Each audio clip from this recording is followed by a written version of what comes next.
I still see some participants joining, but just to be conscious of everybody's time because I know it's such a crazy period in our times, I will get started. Thank you so very much for joining us today. It's an interesting time to say the least for everyone. Um, I don't know for most of our lifetimes, I don't know if there's ever really been an event that's even comparable to this, and it's been very interesting and a different kind of challenge to adapt day to day, both in our personal lives and our professional lives, and to understand what the new normal is in many ways every day. I know we have people from different parts of the world joining. I'm actually currently sitting in Buenos Aires, Argentina, with a lot of family in the United States, a lot of family in Europe, and following the situation and everything that's happening very closely and how it's evolving in different countries. Um, my name is Sonia Lucina, first of all. I am one of the leaders of the Future of Organization studio at Globant. I'm an organizational psychologist by education, so probably a lot of the things you'll hear me talk about, you'll hear me maybe mention my background and some of the reasons why we're looking at certain things and different things that we're focusing on today. I would invite you to send any questions that you might have. There is a Q&A window. So if I'm talking about anything and you would like me to repeat it in the end, or you would like me to follow up with any additional information, please feel free to pop it in.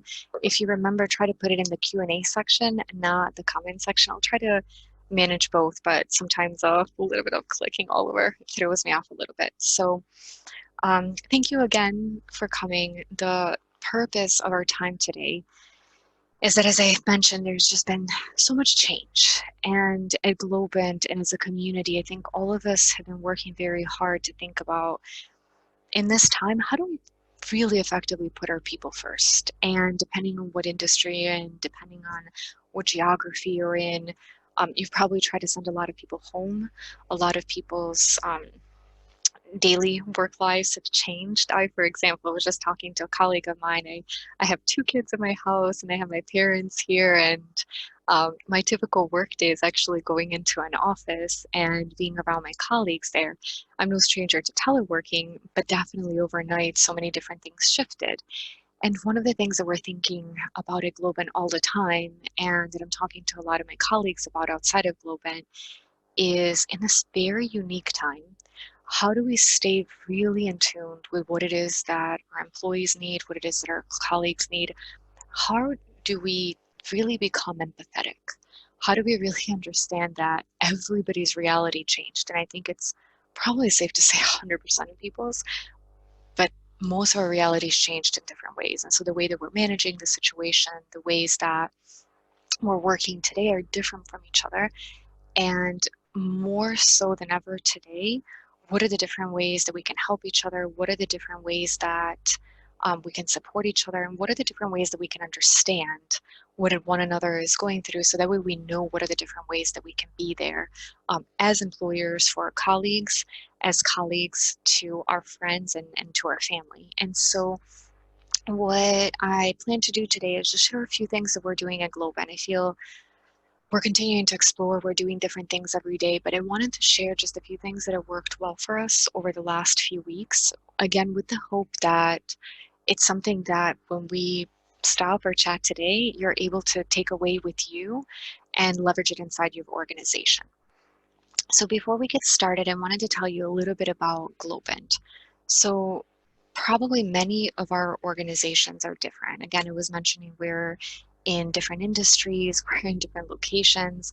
Globant is actually in 17 different countries.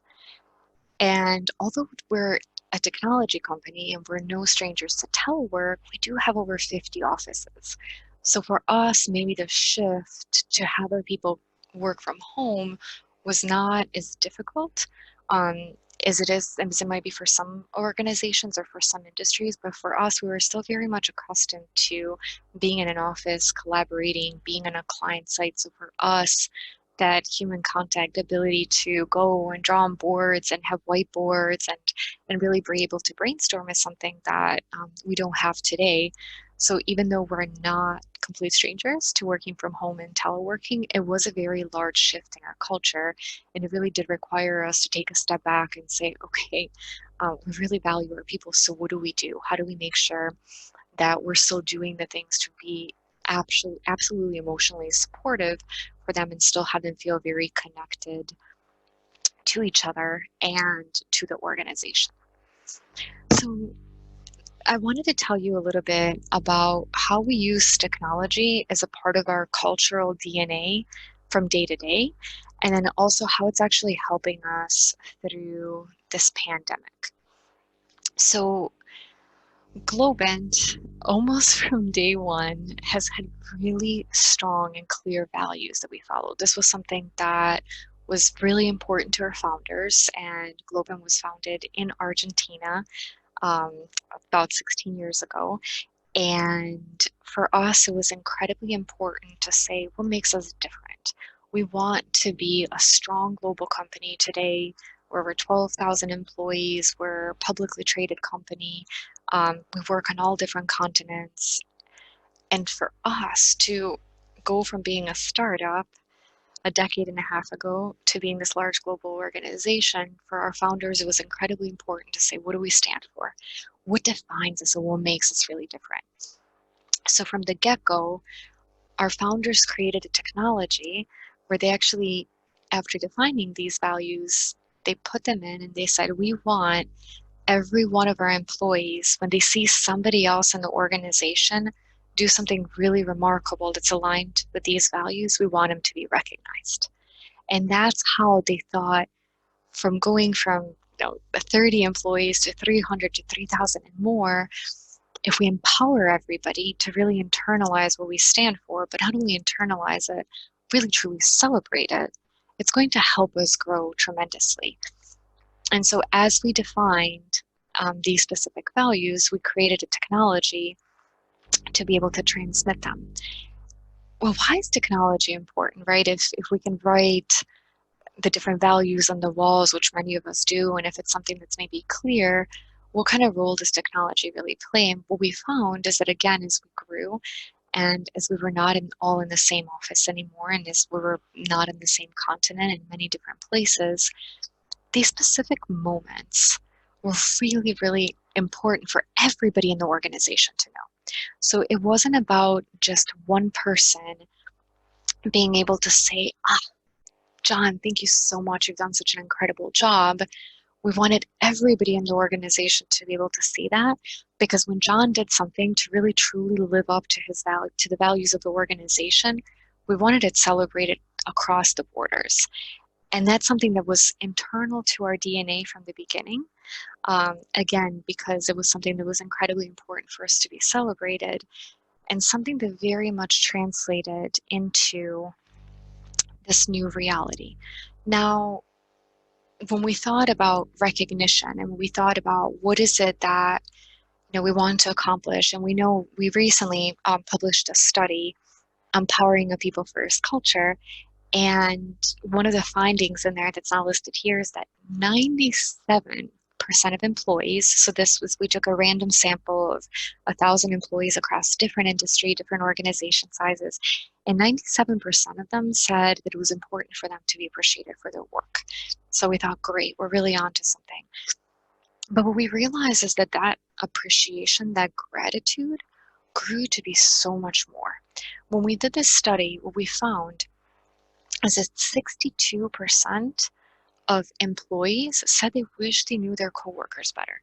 And to me, I've been doing research surveys for a really long time, and this was something that actually I took a step back and was quite surprising, because it's not that this many people were saying that it's important. They said they wish they knew others better. And what this made me think about is, ever since childhood, if you close your eyes for a second and you think about your best friend or a couple of best friends growing up, and maybe you're playing in your backyard or you're at a park, and as humans, we've been building relationships our entire lives.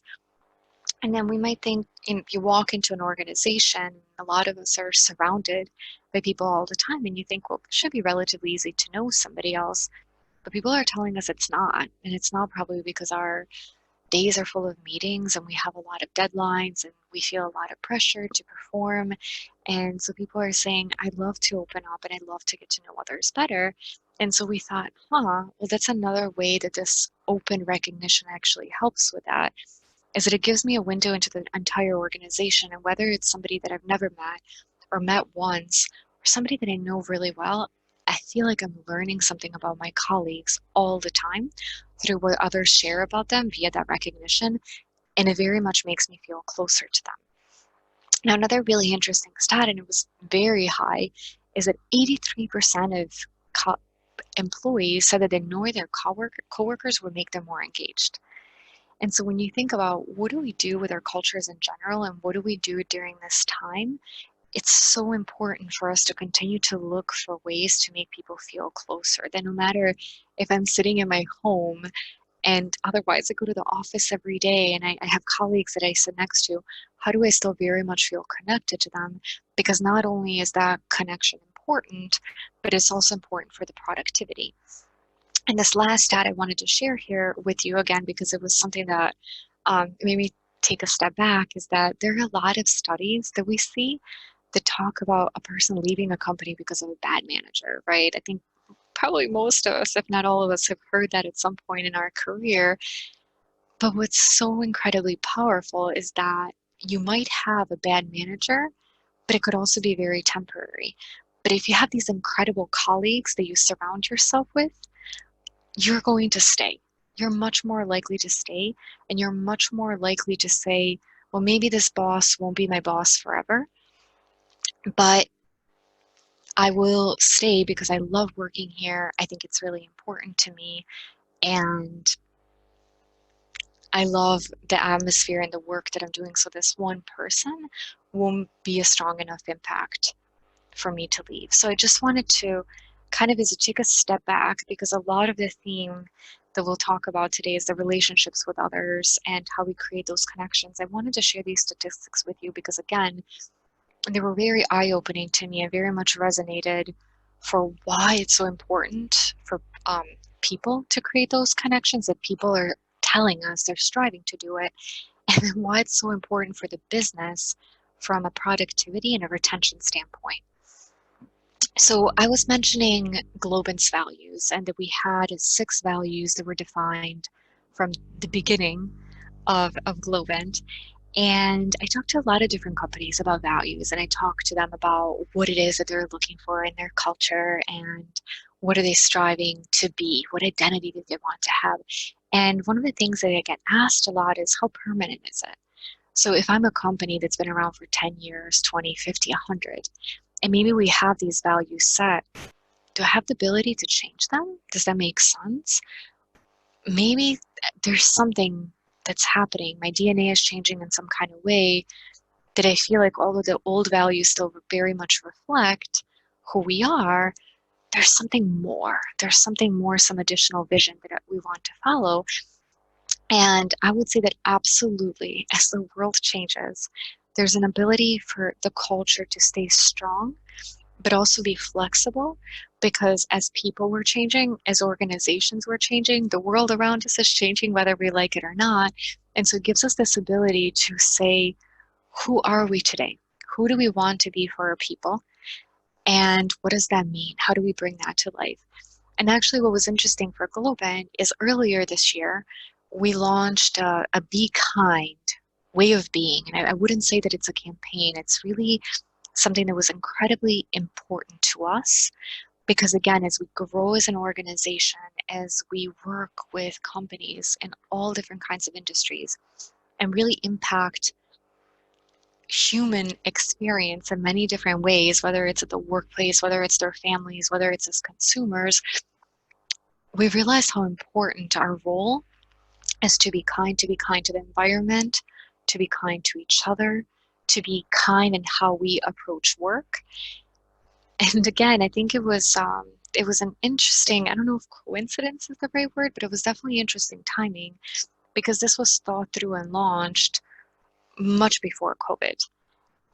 But now more than ever, it became so critical to us inside our organization and how we thought about interactions between people.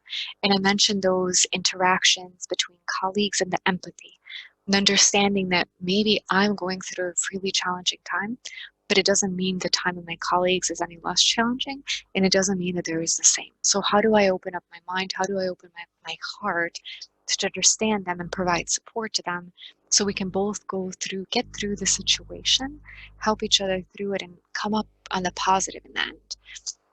And so one of the practical things that we did is we added be kind as a value to our existing values. And we did that last week. We added it to our applications. We sent out a lot of communication because to us, when you talk about a value, I read a recent article from MIT, and it talked about that if you want something truly done in your organization, you need to make it a value. And so recently we did that with diversity and inclusion because inclusivity is so incredibly critical to us. And last week we launched Be Kind as a value because we thought now more than ever, we need our employees to understand that every day they need to think about the business, but they need to think about taking care of each other, taking care of their families. And every day we're learning new things. We're learning new things through the media. We're learning new things about how this pandemic is evolving, what we can do, what is safe, what is not safe. And in creating this community, creating this workplace, we have a tremendous ability to help each other. We have a tremendous ability not only to help each other with sharing this knowledge, but how are we making things work every day?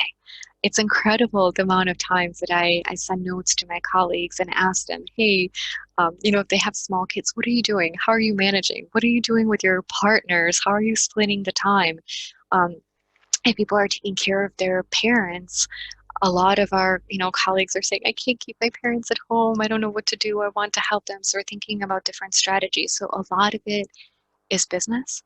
A lot of it is how do we manage the meetings? How do we manage the deadlines? How do we think about when we meet maybe every day in the morning to say what are our priorities and how can we help each other? How are we managing all of that? And I think what I've seen that's been so beautiful, and I hope it's happening inside your organizations too, is with how much love everyone is helping one another and how much really everybody is going out of their way. And the beautiful thing that we're seeing now through our platform is actually not only the reflection in our personal lives, but to everybody. How much of a movement that is. So to me, whenever I have a free moment, if I'm running between feeding my son or maybe doing the laundry or picking up things on the floor so nobody trips and breaks their neck over a little car, I hop into the platform and look, and it's these really nice moments that give you the ability to take a step back and have this incredible faith in humanity and how we're evolving and how we're actually treating the situation. We also looked at the statistics and we saw just how many more interactions we had during this time, which actually helped us see that this was really resonating across the organization. This wasn't something that a few of us thought of and said, hey, this is going to be really great, but it wasn't the right time for the people.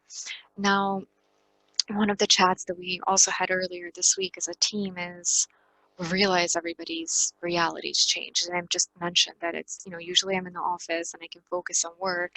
And now I'm running between meetings, between deadlines, new projects just came up, to making sure that my son ate and to make sure that we have enough clean towels and all of these different things that I never thought about during the workday. And so one of the things that we wanted to make sure is during the time that all of us are really juggling a lot, to remind people to take a step back and say thank you, to take a step back and recognize those around them. And so we actually launched a campaign also that was called Taking Care earlier this week to help our employees remember, right? Because everybody has a good intention, but sometimes you need a little nudge for somebody to say, hey, did you remember to reach out to your colleagues? Did you remember to send a little bit of recognition? Because today I think it's this, especially when the times are stressful, it's like this incredible hug to your heart when somebody reaches out and says thank you, and recognizes for something that you've done, because all of us are putting in that extra effort today. So actually the impact of the recognition feels great, and our day to day has that exponential influence. Now, I know that not everybody might have the technology to be able to do this. I would say um, in the conversations that I've had with clients and with friends, it's time to get resourceful in how you use the different tools that you have, and the ability, whether it's using chats, whether it's using emails, whether it's using something that you already have in place, to really go outside and say, what are the ways that we're communicating today? And then what are the ways that we can insert some of these ideas to push the information through, but to make sure that it's everybody remembers that it's really important time to be valued, and that everybody remembers first and foremost what are those things that are the most important to us as humans and most important to us as a business. So the next thing that we set out to do is we also have another platform that helps us stay connected on different events throughout the world. And usually what happens is, most of us, if not all of us on this call, have emails and we receive different messages. Maybe we have different chat groups, and there are lots of different kinds of announcements of what's going on in the organization. And but there are a lot of also informal things that are happening, a lot of interesting meetings, a lot of interesting travel. And so what we did is we, a while back, created an application where we wanted to, in a more informal way, share this information through photos. And we did is we thought, hey, we have a people group at Globin and we send out different announcements. But what if we gave everybody in the organization the ability to share what they're doing? And all of a sudden, it became this very dynamic, very personal, very emotional way to share and understand what's going on in the company. So let me give you a couple of examples. A few years ago, when I first started with Globant, I can't believe it. When I first started, I think we were about 6,000 employees, and now we're reaching 12. And we were opening an office in India, and it had been a long time since I traveled to India, but I love the culture, and I think it's just that the people's spirits are beautiful, the culture is beautiful, and I didn't know at the time, I was pretty new, that we were opening an office, and all of a sudden I started seeing these photos come up, and I started seeing our founders in traditional Indian wear, and I saw a lot of colleagues that I hadn't had an opportunity to meet yet across the world, and just this joy and how well business was going there. And so, of course, you can have, a formal organizational announcement congratulating and mentioning the opening of an office, but just the spirit that these photos brought and how much a person could actually feel a part of that event and being there was quite incredible. And so on day to day, a lot of employees share interesting client meetings. So if they go and maybe there's an interesting statue in the lobby or taking selfies with different clients, just for us to know, hey, what are the different companies we're doing the business with? What are the different kinds of projects? In most employee engagement surveys that you do, your employees will tell you they want to know more. And to me, that's always been an interesting organizational struggle, because you think, but we're sending out these emails and we're sending out these memos and we're trying to communicate them. And I feel like more and more I'm hearing people are not opening emails. So I'm trying to get the information to them, but then my employees are saying, I want to know more. So for us, in many ways, this was a great way to solve that, to say, okay, let's empower everybody inside the organization to share what's going on with them. And in turn, it made it very engaging for people to come and say, I want to come in and see what are all the different events happening around the world. Now, again, we live in an interesting time. And so in the mix of being able to share different events and different messages, there are a lot of different initiatives that we're having at Globant. And I was trying to pick just a few to share with you. And I think there's just more. The team is really thinking every day, again, what is the different way that we need to support our employees? What is the different reality that we're living in? What are we hearing about their evolving needs and evolving challenges? And so just wanted to share a few ideas of what we're doing, again, in case that it was something useful to you. So a part of our Be Kind campaign is actually in our recognition platform, We have also a place where employees say what their interests are. So it's actually much more than a recognition platform. It involves different aspects of the culture. And so in employees being able to share this kind of information, we wanted for people to be able to step up and say, hey, would you like to teach a cooking class? Would you like to do a guitar lesson? Because more and more what we're seeing is that now with social distancing, with a lot of people being remote, in a lot of countries there is a mandated quarantine, the things that we would maybe do in person before, we can't do in person anymore. And maybe in some ways, if we can find a little bit extra time, if we had an incredibly long commute, and maybe if we're home, maybe, just maybe we can find a few extra minutes to do a cooking lesson that we've been wanting to do for years, but I haven't had time to. And so we're creating this sense of community to say, how can we connect on that level? What are the different talents of the individuals in the organization, and who is interested in learning? And then that's another way to create those connections and the closeness between employees, because maybe there's somebody in Chicago and there's somebody in San Francisco and there's somebody in Buenos Aires, and these individuals have never met, but all of a sudden there's a common interest, and now it's bringing us together in a very different kind of way. Something else that we've been very much focusing on is health. And so um, working from home involves a lot of sitting often, a lot of desk time, and we want to make sure that our employees, we actually even send little calendar placeholders for, get up and move around. It's more fun, and just a reminder for people to, if they haven't had a chance to get away from a meeting, do so. But we're also introducing things like mindfulness sessions, yoga sessions. So during this time that health is so incredibly important, how do we make sure not only to avoid the virus, but also to stay very physically healthy and mentally healthy, and not to necessarily just leave it to our employees to figure it out on their own. So how can we provide some resources for them to be able to do it again as a community? And one other, maybe it's a no-brainer, I don't know, but Globin has had a number of different sessions where we invited medical professionals to answer questions about, what do I do if I go to the street? Do I need to wear a mask? I do, I don't know. Do I need to wear gloves? I bring in my groceries. Do I need to disinfect them? Do I need to wash them? Can I bring them in? Do I take off my shoes? How do I do social distancing? Who do I socially distance myself from?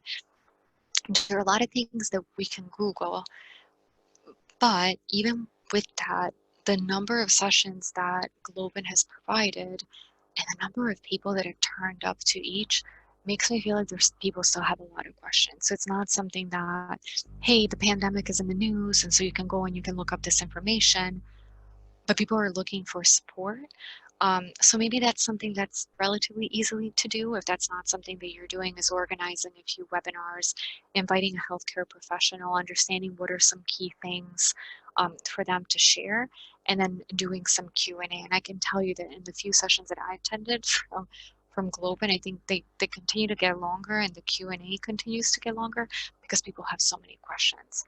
And so I think that on top of really supporting people in different interests and helping them stay active and different technologies for teleworking, I think that that's something that would be really helpful if you're not engaging in it already. Now, a bit of a fun thing is, oh gosh, and fun during this time, I think is not always so easy to find, but I was mentioning that when we first launched this application, it was to give everybody the voice to share what's going on in the organization. And it took a little bit of a turn last week where most countries started to ask people to stay at home. A lot of cities started to do that.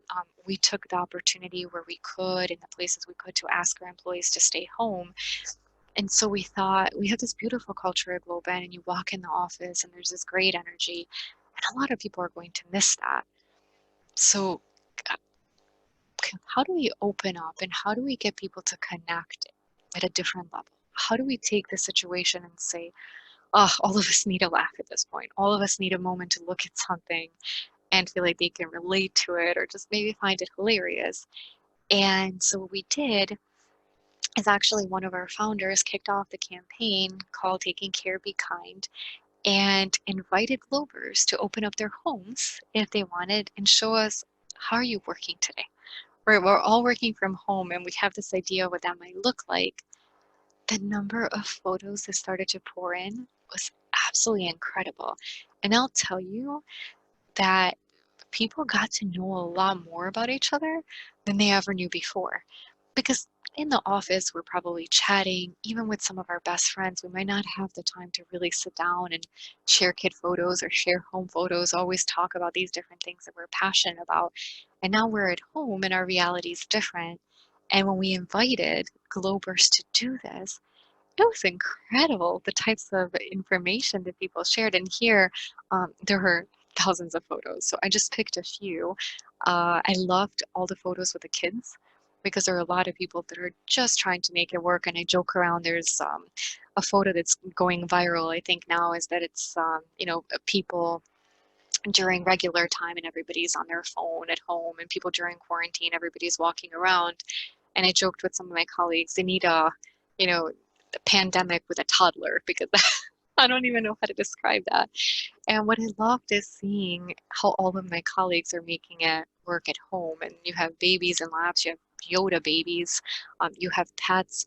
And one thing that I mentioned to my colleagues is I had no idea how many people loved wearing costumes. This is just a few, but it is absolutely hilarious how many people are dressing up, and people in different kinds of ways are really looking to lift their spirits, looking to lift their colleagues' spirits. And so um, I would say if you have a way to do this, that this would be a really great thing to do because it does help people connect in such a different way. It's a very tough time. And we want to get to know our colleagues better. And again, I shared some statistics with you for how it's important.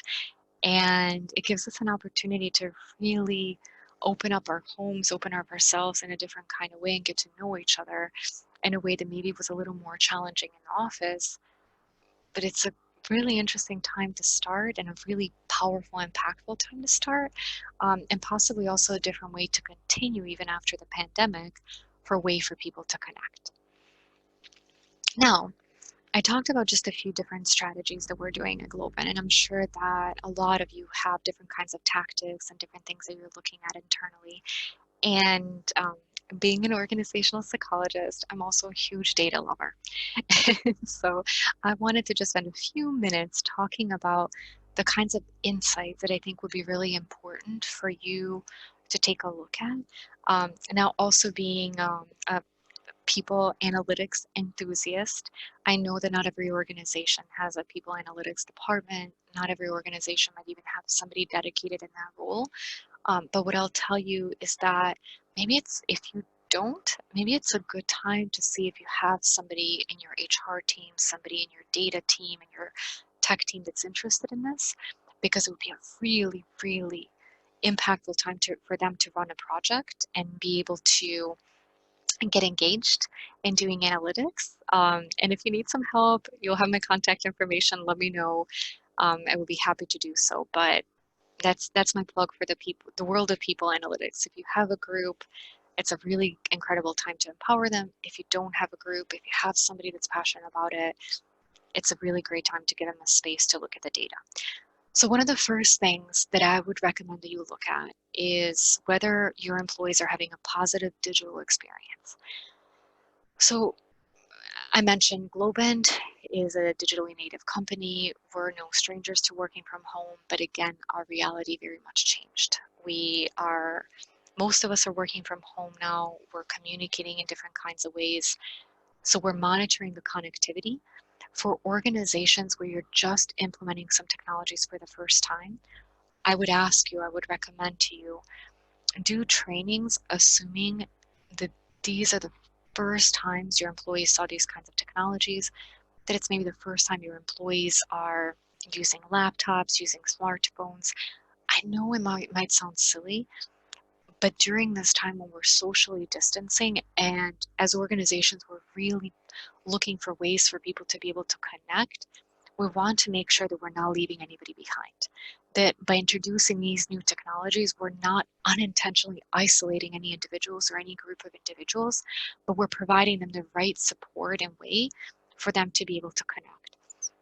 So look at your data, look at any usage data that you have, look at the connectivity data between individuals, look to make sure that people are comfortable and over communicate, over offer, over explain, because again, this is where inclusion, maybe in a different way, comes in, but you want to make sure that everybody is feeling a part of the organization, everybody's feeling comfortable, and that you're really truly providing the knowledge and the support they need to be successful. Something else that I would strongly encourage you to do is to keep the pulse on relationships or keep the pulse on the engagement of your employees. And again, it's going to be a big shift because for a lot of us, we come into an office, we see each other, we see the dynamics, we see people in meetings, we often see our leaders, and maybe you can have a sense of what's going on in the organization. Now with data, it's a lot different. So for us, for example, one of the things that we study, as I mentioned, exchanging recognition, um, posting different photos, giving each other performance feedback and ideas on how we can improve. So we look at connections between people. We look to see who is recognizing who is providing feedback to who is tagged in different photos, who's uploading photos and being active, to understand what are those connections and what are those relationships. And so we've had data from this before, and what we're doing is we're continuing to monitor, again, as our physical reality is changing, we want to make sure that that emotional connection is still happening. So what I would recommend to you is, even if this is something maybe that you don't have historical data for, it's not something that you studied, think about what information you have today and think about what are the different ways that we can actually measure if people are connecting. Some organizations might do pulse surveys, but if there's any way for you to also know behaviorally what people are doing, I think that could be, or I know that would be incredibly impactful, because then you can start to have an understanding of what people are truly doing versus what they're saying and be able to catch things before maybe it's too late. Something else that's really important when it comes to connections. So I mentioned a few times through our talk is the reason of providing all of this technology, ways to connect, putting people first. That's really the morally right thing to do at this time, which it very much is. But it's also the right thing to do for business because we know that the more people are connected, the more engaged and productive they are. And so we've studied that over time with our data, and we saw that it actually varied between different organizations. We saw that there were even companies where people who had good relationships, people who recognized each other, people who provided feedback, they were 14 times more likely to stay with the company than those who felt disconnected with their colleagues. So if you think about today, probably not many people are looking at leaving or switching different jobs, but I know as businesses, a lot of us are thinking about we want to put our people first. We want to make sure to take care of their mental, emotional, physical well-being. We're also trying to really make it as a business. It's something that the business needs to keep going. So what do we do? How do we do both?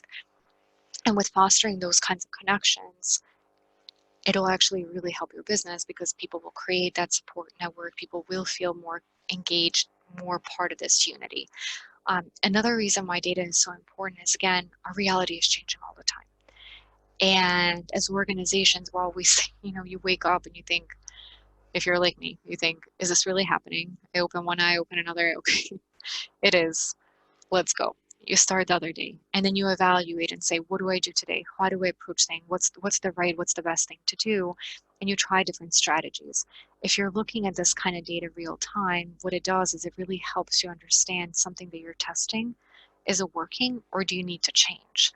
And a lot of times now, we don't have times for pilots. We don't have times to test things out or think things through because we really want to help the entirety of our organization. So looking at the data in that kind of way, I think will be tremendously impactful in knowing, am I putting the resources that I have in something that's working?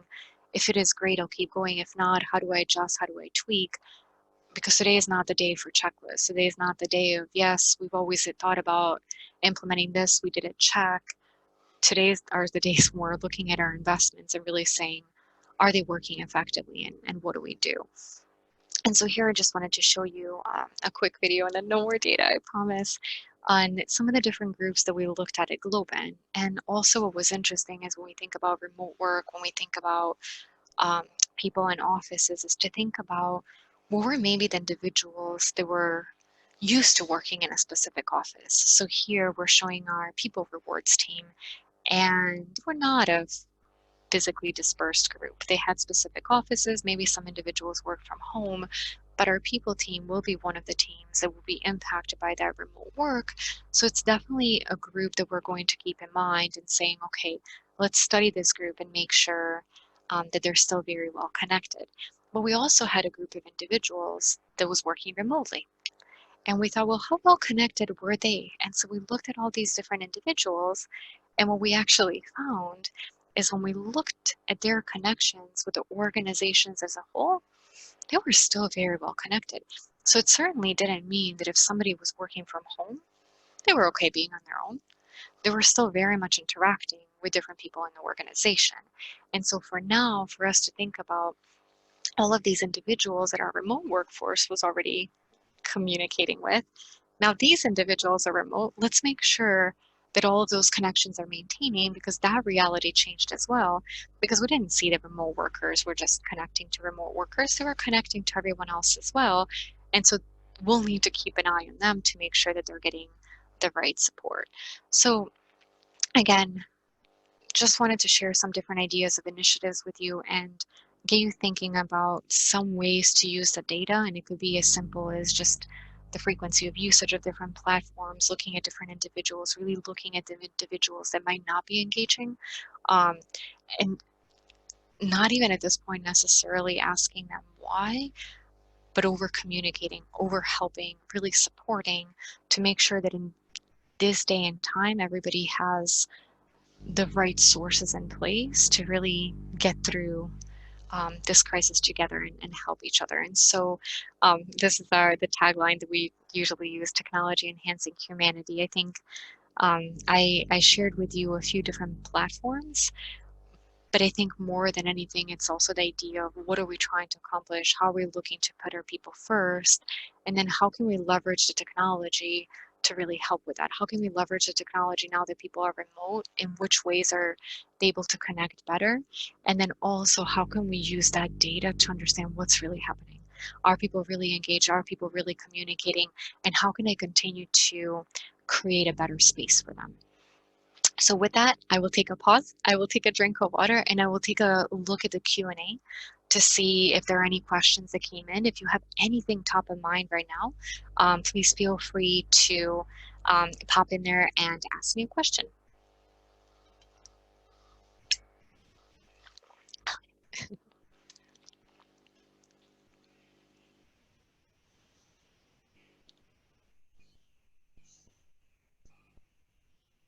Okay, so I have a question from a school principal in Venezuela, and who says that our students and teachers are having a special time these days, having homework both. Please consider giving some advice. So I feel for you. I have an 8-year-old in another room that's been doing a lot of her homework on the computer, on an iPad, and on different technologies that she's not used to, and we're sending it in. And so I can only imagine the magnitude of the challenge. We do work with some schools actually with our technology. So I would say send me a note with your contact information as a follow-up to this webinar, and let's have a one-on-one conversation, because I'd love to understand a little bit more about the reality of your school, and I'd love to share some ways that we have also worked with schools in Argentina, in the United States, to be able to share some best practices, because I do think that it's a really unique time. It's a really unique time for the students. It's really unique time for the teachers. It's unique time for the whole community, for parents, all of us. And so thank you. Thank you for your contact information. We'll definitely be sure to be in touch. But I think that there are different ways that we can involve the kids. There's some different things that I'm already seeing kids become involved, kind of one-offs, parents organizing different things, but I think to have a strategy as a whole would be really helpful. And I had a question if we're going to get this deck. Yes, we're actually going to publish a YouTube video.